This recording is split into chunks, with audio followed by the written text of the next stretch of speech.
Police out with a warning: the stepped-up efforts to catch distracted drivers. Good evening, I'm Rob Johnson. And I'm Erica Sargent. It's one of the busiest roads in the Chicago area, and crashes have skyrocketed recently on a small stretch of the Jane Addams Tollway, even causing death. CBS 2's Mike Parker joins us with an original report on the lengths police will go to stop distracted drivers. Mike. Good evening, Rob and Erica. There may not be a state budget in place in Illinois, but there is an operating fund for road construction here in the state.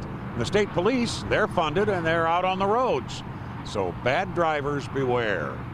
Illinois State Police say they will be cracking down on distracted drivers this spring and summer, especially around construction zones on area highways. Drivers are doing things such as eating, grooming, using mobile phones, devices for 4 times more likely to be involved in crashes, according to some studies. If you're showing signs of distracted behavior, somebody may well be watching. We've used all type of technology. We've used binoculars, we've used cameras.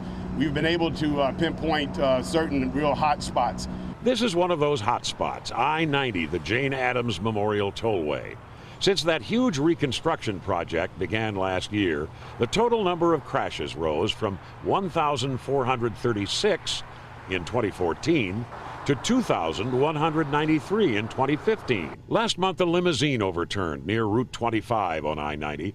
That crash killed a woman and injured 5 other people, including the driver. Drivers need to be more aware, be aware of the work zones, to be prepared to stop, aware of the uneven pavement. This motorist encountered a distracted driver earlier today. I saw one guy who was very obviously texting and driving, and he, I don't know, he was insane. He almost hit 2 trucks because he just didn't even see anybody. And I don't know what was going on in his mind.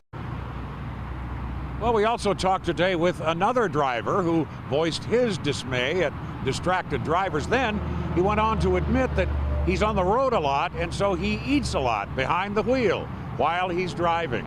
Those picnics could end up with a heavy fine and a ticket, or perhaps something worse. Reporting live from alongside I-90 in Des Plaines, Mike Parker, CBS 2 News. Rob and Erica. All right, Mike, thank you.